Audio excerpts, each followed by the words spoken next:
Fundación Encarga, a través del Centro de Consejería Cristiana, presenta su programa Escuelita para el Corazón. Porque el corazón del problema es el problema del corazón. Sean todos bienvenidos.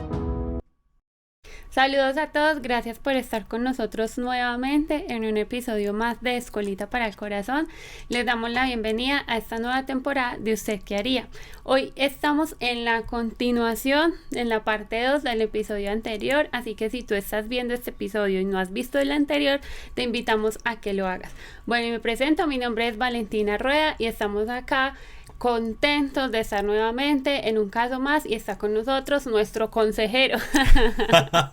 ¿Cómo estás, pastor? Bien, Valentina, también saludar a los que nos ven quizás por primera vez. Soy Jairo Suárez y bueno, invitado en esta oportunidad, en esta temporada, a compartir algunas ideas de cómo poder abordar ciertos casos de consejería que hemos seguramente recibido, que hemos recepcionado de parte de ustedes. Y como hemos dicho, Vale, creo que es importante recordarlo, queremos no ser un mapa de navegación, sino más bien una brújula que pueda apuntar hacia un norte, pero entendiendo que seguramente navegamos a través de diferentes formas cada uno de nosotros. Entonces, muy importante, no pretendemos decirlo todo, ni la única manera de abordar un caso, simplemente dar como un norte de por dónde podría ir el agua al molino. Así es, y recordarles a todos los que nos ven que no están solos. Así es. Que todos nos hemos sentido en esas situaciones en las que ¿usted qué haría?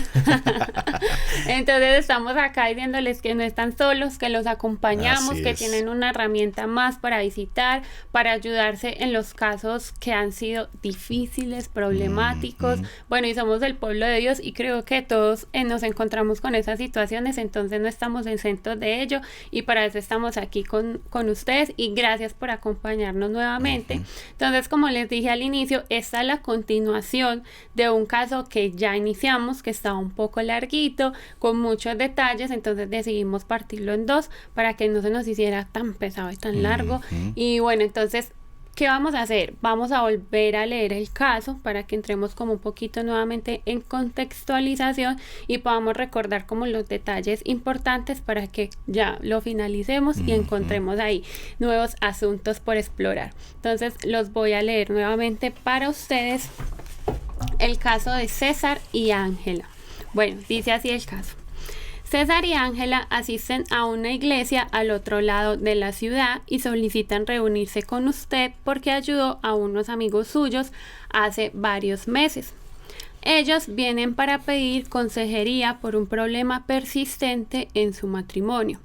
Explican que en los 6 años de matrimonio César ha tenido problemas con su enojo. Con frecuencia estalla cuando llega del trabajo y echa a perder el resto de día de Ángela, haciendo la comunicación muy tensa. Sus semanas están llenas de discusiones acerca de cualquier cosa, que empiezan con preguntas agresivas como ¿por qué no está lista la cena a tiempo? Y también preguntas provocadoras ¿por qué quieres tener hijos? César considera que Ángela es una buena esposa y reconoce que él tiene mayor responsabilidad por los problemas en su matrimonio, pero simplemente no sabe por qué no puede controlarse. Hace aproximadamente un año, él estalló gritándole, azotando puertas y tirando platos violentamente por todo el comedor, como reacción al reclamo de Ángela de por qué él no había llamado para avisar que llegaría tarde del trabajo. Ella siempre se sentía incómoda con las reacciones iracundas de César, pero esta vez fue diferente. Sintió miedo. Él también. Con lágrimas, Ángela le insistió que algo tenía que cambiar.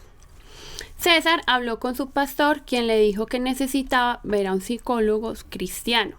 Esto fue lo que hizo y después de varias terapias el psicólogo le recomendó ir con un psiquiatra para recibir tratamiento médico. Cuando César acudió al psiquiatra fue diagnosticado con trastorno bipolar y empezó a tomar los medicamentos que le fueron recetados. En un inicio él se sintió desanimado al enterarse de que tenía una enfermedad que probablemente duraría toda su vida, pero estaba contento al saber que había un plan para ayudarle con su problema. Ángela también estaba animada con la noticia de que por lo menos había algo que se iba a hacer para que los dos estuvieran mejor.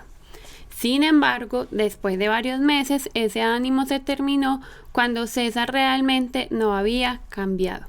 Aunque parecía estar más tranquilo en su temperamento, el descontrol y los gritos seguían presentes. Fue en ese tiempo que ella comenzó a pensar que nunca debió casarse. Todos los pleitos y el hecho de no tener hijos empezaban a pesar demasiado sobre ella. Ángela reconoció que estaba en un matrimonio que ella no quería, pero creía que no tenía otra opción. Entonces, la semana pasada, César se volvió completamente loco. Ella le dijo el sábado en la mañana que él tenía que podar el pasto porque no lo había hecho la semana anterior. Esta vez él hizo más que gritar y tirar cosas. Mientras gritaba y se agitaba cada vez más, lanzó su teléfono, tratando de pegarle a Ángela. Los dos sabían que habían rebasado el límite de lo tolerable. Ella le dijo que ya no lo soportaba más y que no quería seguir casada con él. Dijo que si algo no cambiaba de inmediato, ella lo iba a dejar. Fue ahí que César pidió ayuda a unos amigos quienes le recomendaron ir con usted para recibir consejería bíblica. César y Ángela dicen ser cristianos desde su adolescencia, pero los dos están terriblemente desanimados.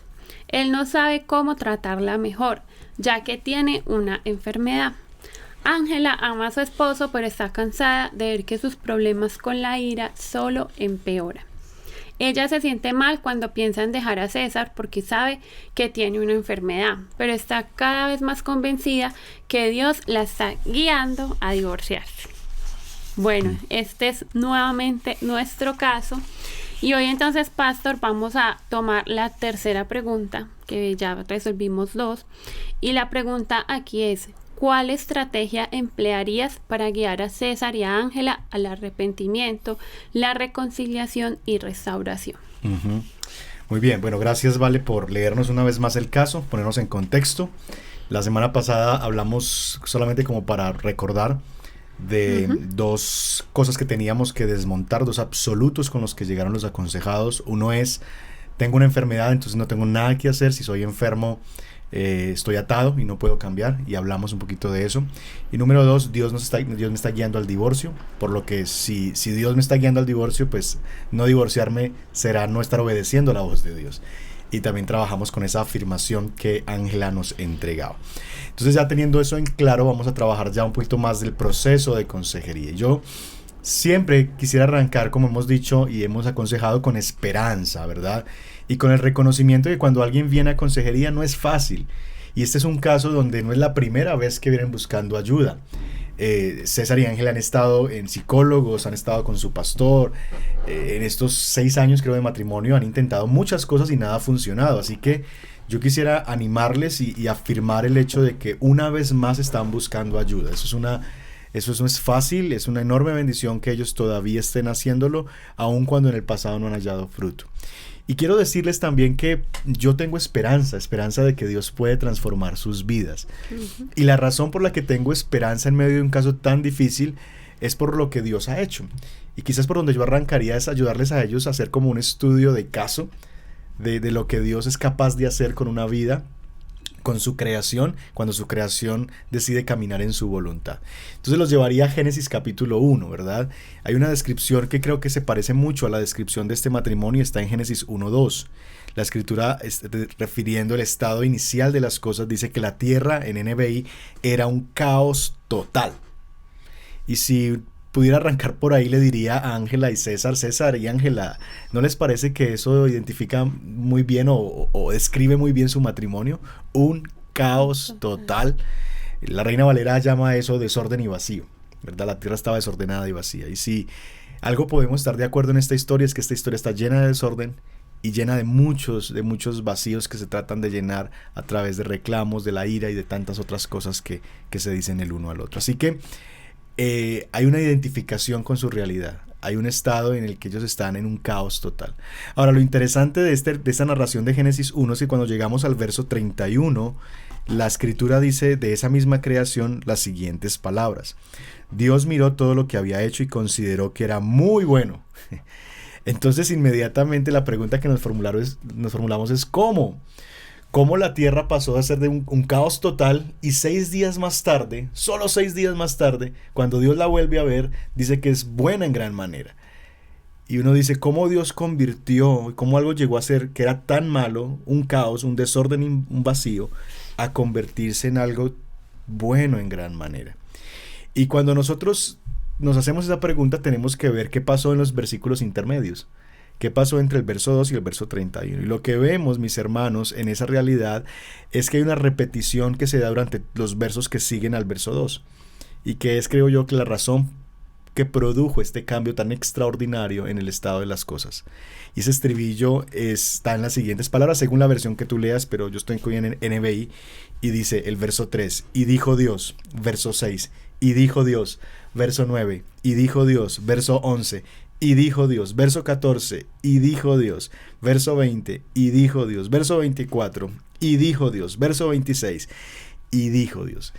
¿Qué fue lo que produjo el elemento transformador de la realidad que encontró algo en un caos total y lo llevó a ser bueno en gran manera? La palabra de Dios, lo que Dios expresó. Y dijo Dios, Dios y su palabra tiene el poder de convertir el caos total, aún de un universo tan vasto como el nuestro, de una creación tan amplia como la nuestra.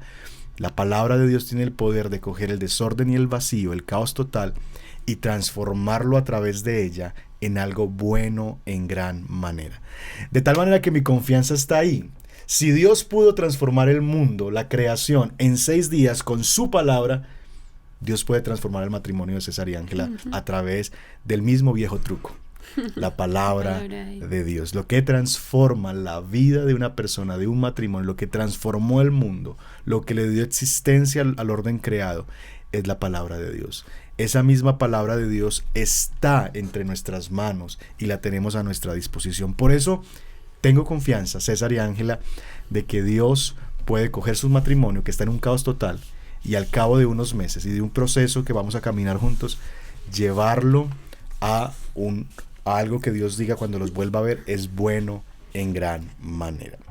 Ahora, el elemento que vemos que quizás no está en el matrimonio de ustedes es que yo quiero llevarlos a la Escritura para que vean lo que la Escritura enseña acerca de sus vidas, de sus corazones, y de cómo están respondiendo ante la realidad de sus vidas. La creación obedecía a cada una de las cosas que Dios decía. De tal manera que si queremos ver caminando estas cosas, tenemos que ponernos de acuerdo con Dios, escuchar lo que Dios dice y someternos a su voz.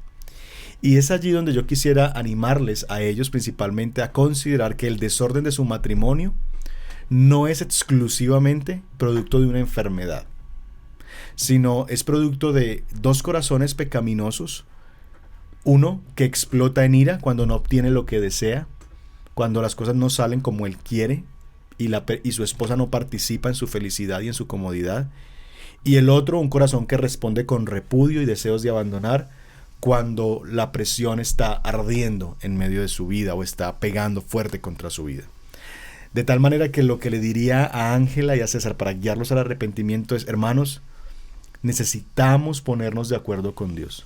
Si queremos ver que Dios obre y transforme ese caos total que ustedes tienen y lo lleve a ser bueno en gran manera, ustedes necesitan ponerse de acuerdo y que cuando Dios dice algo, ustedes caminen en esa realidad. Y lo primero que Dios dice acerca de ustedes es que el matrimonio que ustedes tienen no glorifica a Dios. Y la forma en que ustedes están viviendo, la razón por la que están viviendo así es porque hay 2 corazones pecaminosos que se están amando más a sí mismos que a Dios. De tal manera que si ustedes reconocen esa realidad, que Dios no es el centro, y reconocen que el fruto de 2 vidas que no ponen a Dios en el centro es precisamente lo que ustedes viven, daño y destrucción.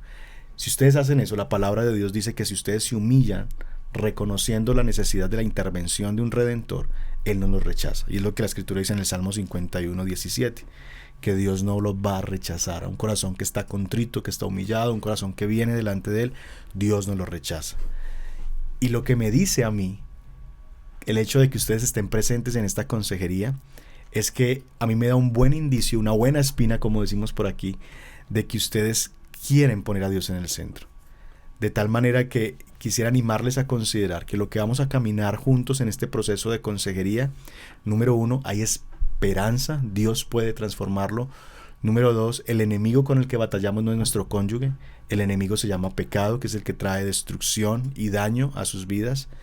Y también, mis hermanos, que lo que Dios quiere es poder mantener junto ese pacto que ustedes han hecho de vincularse el uno con el otro. Y si hay alguien interesado en dañar, matar, destruir, es el enemigo de nuestras almas. Así que quisiera que nos pusiéramos de acuerdo los tres, junto con Dios, en la forma en que Dios ve esto, y que confiemos que llegaremos al verso 31. Y que llegará el día en que ustedes en su relación van a poder escuchar de parte de Dios esas palabras. Y Dios los vio y es bueno en gran manera. Esa sería quizás la manera en que en un caso así traería esperanza y llamado al arrepentimiento. Mucha información. Pero una información linda, como dices, que da esperanza para este matrimonio. Y que gloria a Dios tenemos su palabra y lo podemos utilizar para ello. Bueno, la siguiente pregunta. Descríbanos un plan detallado que podríamos seguir para restaurar la comunicación matrimonial de César y Ángela. Bueno, la pregunta es muy pretenciosa para un espacio como estos, un plan detallado. Un plan detallado en una consejería de este tipo podría tardar unos 8 meses quizás, unas mínimo si lo vemos cada semana, unas 20 sesiones, un caso así, 20 y algo de sesiones. Y en el tema de comunicación podemos tardar varias de esas sesiones. Ahora, teniendo eso en cuenta, quiero dar como algunas pautas de lo que podríamos hacer en el momento en que lleguemos a la comunicación, ¿verdad? Al tema de la comunicación. Y es que debemos entender en primer lugar que, como es el lema de Escuelita para el Corazón del problema es el problema del corazón. Lo que eso significa es que el problema que ellos tienen no es de comunicación. El problema que ellos tienen es un problema en su corazón. De hecho, es lo que Jesús dice en su palabra. Jesús dice en Lucas capítulo 6, verso 45, que de lo que abunda en el corazón, habla la boca. La comunicación es la expresión de la abundancia del corazón. Yo comunico lo que hay en mi interior. De tal manera, si eso es verdad, que lo es, porque está en la palabra del Señor y Jesús lo afirmó así, si queremos mejorar lo que sale por nuestra boca, no podemos simplemente dirigirnos a la boca, a las palabras. No podemos simplemente dirigirnos a técnicas de comunicación, a consejos de cómo ser asertivo, de cómo escuchar asertivamente, de cómo hacer un buen reclamo. Cosas que son valiosas, importantes, pero que si no atiendo al problema real, a la raíz, que es el corazón, de poco me van a ayudar. Entonces, necesitamos trabajar a nivel del corazón. Y es allí donde debemos dirigirnos. En ese sentido, hay un elemento en la comunicación que se expresa y que es clave aquí, es el tema de la ira de César.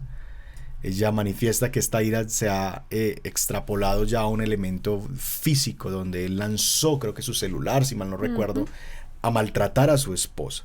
Hay gritos, hay violencia contra objetos, violencia contra personas, y esas son formas en las que César está comunicando que hay algo con lo que él no está de acuerdo. La ira es eso, la ira es una manifestación activa cuando yo percibo que hay un mal y yo manifiesto mi descontento con esa realidad. En el caso de ellos, yo les diría que hay cosas que ellos desean y que no obtienen, que les lleva a reaccionar precisamente de manera pecaminosa. Es lo que Santiago 4 nos enseña, que dice que los conflictos se gestan por las pasiones que están dentro de nosotros mismos. Y cuando esas pasiones están allí, generan deseos desordenados que básicamente buscamos obtenerlos de cualquier manera. Santiago dice, matan, sienten envidia y hacemos una cantidad de cosas porque queremos obtener esas cosas.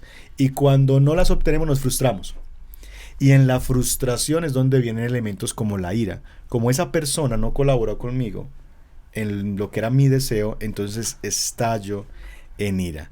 De tal manera que lo que trataría de trabajar en ese elemento es cómo puedo ayudarles a entender cómo funciona la ira dentro de sus corazones. Esos deseos insatisfechos que los llevan a estallar en ira y, en el caso de ella, en querer abandonar y dejarlo todo. En ese sentido, haría preguntas como las siguientes. ¿qué es lo que ustedes quieren que no están obteniendo de esta relación? ¿Verdad? O en esas situaciones que producen conflicto. ¿Qué es lo que ustedes quieren y no obtienen? ¿Verdad? Eso con el objetivo de tratar de detectar cuál es el deseo dominante, cuál es lo que está detrás de lo que se manifiesta. Luego quiero animarlos a que vean qué tanto lo desean, para mostrarles finalmente que el problema ni siquiera es el deseo, sino es el dominio que ese deseo ejerce. Porque el problema con nuestros deseos que manifestamos en ira no es que los deseos sean malos. El querer yo comodidad, el querer yo quizás placer, descanso, atención, no son cosas intrínsecamente malas. El problema con los deseos es que cuando nos dominan, se convierten en deseos que se ponen por encima de cualquier otro deseo, por encima del deseo de honrar a Dios. Amo tanto esto, siento que lo necesito y que me hace bien, que pongo ese deseo como dominante en mi corazón. Y estoy dispuesto a pecar, estoy dispuesto a dañar a otros con tal de obtener eso que quiero. Entonces, lo que yo quiero ayudarles a entender es qué tanto desean eso, con tanta fuerza y energía, para que vean lo tonto muchas veces que es, porque son cosas muchas veces que no valen la pena, pero que abrazamos con tanto que estamos dispuestos a pecar, a dañar con tal de obtenerlo. Una vez ellos logren ver eso, quiero guiarlos al arrepentimiento, ¿verdad? Porque lo que eso muestra, y Santiago nos lo dice, nos lo expresa así, es el amor al mundo y a sí mismos. Me amo más a mí mismo que a Dios y a los demás. Y eso es idolatría. Y el camino para ser restaurados de esa realidad es arrepentimiento y fe. Y quizás como última instancia a nivel como de estrategias de comunicación, apuntaría a ayudarlos a entender cómo resolver un conflicto. Cuando estas cosas pasen, porque van a pasar, y un consejero no debería atribuir el éxito o a la mejoría en la consejería si jamás vuelve a pasar un episodio de ira, si jamás vuelve a pasar un conflicto, sino más bien el éxito se va a medir en la medida en que ellos puedan aplicar lo que aprenden en resolver bíblicamente sus conflictos. El conflicto es ineludible, va a llegar en todo matrimonio y más en una situación de estas. No les podemos dar falsas esperanzas. Jamás van a volver a tener un conflicto. No van a llegar. Lo que yo quiero darles son herramientas para que cuando eso ocurra puedan lidiar con eso bíblicamente. Y en ese sentido, quizás una manera práctica que yo les ayudaría a ellos es animándoles a leer el material de Pacificadores de Ken Sandel, para que vean cómo el Evangelio los ayuda y los capacita para poder dar y promover el perdón y la justicia y obtener una auténtica reconciliación con el otro. Puesto que al ser perdonado, justificado y reconciliado con Dios, entonces yo estoy en capacidad de hacer eso mismo y de dar gracia, la que he recibido, a los demás. Y trabajaría con ellos, seguramente les pondría a leer el libro de Pacificadores de Ken Sandel, tratando de animarles a caminar en un proceso de restauración. Así que eso básicamente sería lo que haría en un caso como estos. Ok. Esos que dijiste serían los recursos recomendados. Muy bien, entonces si hablamos de recomendados, sí, y hay dos elementos. Hay uno que es el libro, que podemos verlo ahí en pantalla en un momento. Este es el libro de Ken Sandel, se llama Pacificadores, Guía Bíblica para la Resolución de Conflictos Personales. Un muy buen material, es un libro gordito, pero muy bueno. Si mal no recuerdo, pues está en versión física, pero también creo que está en Kindle, por aquellos que se sienten más cómodos leyendo quizás una versión Kindle. Es un muy buen material en resolución de conflictos, comunicación, etc. Pero también tenemos este panfletico que se llama precisamente Pacificadores, que es como un resumen del libro. Esperamos que lean el libro, pero este panfletico nos ha ayudado mucho a entender cómo funciona el proceso del conflicto y cómo respondemos naturalmente a ellos. Y la buena noticia, ¿vale?, es que creo que podemos poner disponible para las personas que estén interesadas este material, y que podemos hacérselo llegar, si no físicamente porque se hace difícil, pero sí creo que de manera digital.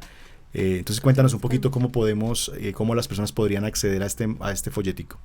Bueno, ese folletico se los podríamos compartir por nuestro WhatsApp, nos pueden escribir por allí y lo tenemos en versión digital, ya que ha sido un material que hemos trabajado bastante y en lo de consejería bíblica, entonces allí lo tenemos y nos puedes escribir sin problema a nuestro WhatsApp y yo te lo enviaría con muchísimo gusto. Ok, entonces que puedan, aquellos que no lo sepan, el número aparece ahí en pantalla, que ustedes puedan escribirnos a ese número, ya sea a través de WhatsApp, pero también creo que estamos en Telegram. Podrían también escribirnos quizás en Telegram y podemos hacerles llegar también este material para que lo tengan y puedan trabajarlo para sus propias vidas, pero también en sus consejerías. Sí, es algo que se puede utilizar muy bien en consejería en temas como estos o ya sea en otra clase de conflictos. Es un recurso bíblico y que nos podría ayudar mucho y que esa es la idea de nosotros, que queremos compartirles recursos, ayudas que puedan ser de utilidad en estos casos de consejería, bueno, y también en las situaciones de la vida cotidiana. Entonces, hemos llegado al final. Un largo caso, 2 sesiones, pero esperamos que haya sido útil para ustedes. Sí, Ángela y César, un caso de bipolaridad. En el Yo creo que lo vamos a llamar así. Sí, bipolaridad en el matrimonio. Y bueno, ahí les hemos dejado este material, un material más que puede ser de utilidad para ustedes, para sus grupos, para sus iglesias, incluso no sé si para los tiempos en los que se sienten a compartir. Estamos ahí dispuestos y seguiremos dispuestos a seguir compartiendo esto. Y recuerden, por favor, multiplicar este contenido, compártalo en sus grupos, a sus pastores, líderes, amigos, lo pueden enviar. Y recuerden también que esto lo tenemos en todas nuestras plataformas de audio, lo pueden escuchar allí, aunque se ve mejor en YouTube. Si prefieren ver estos rostros, estos divinos rostros. Durante todo este tiempo está bien. Entonces, bueno, les damos gracias por acompañarnos una vez más y bueno, recuerden dejarnos en los comentarios qué les pareció, incluso si tienen alguna pregunta adicional que de pronto les pudiéramos responder, estamos allí atentos a sus comentarios y gracias por acompañarnos y estamos pendientes para vernos la próxima semana si Dios lo permite. Y gracias, pastor, por tu tiempo, por tu consejo y por exponernos la sabiduría del Señor. Gracias a Dios, gracias a Dios. Bueno, nos vemos en un próximo episodio. Chao, chao, gracias. Gracias por acompañarnos. Esperamos que este episodio haya sido de bendición para tu vida. No olvides, suscríbete al canal. Te esperamos en nuestra próxima entrega.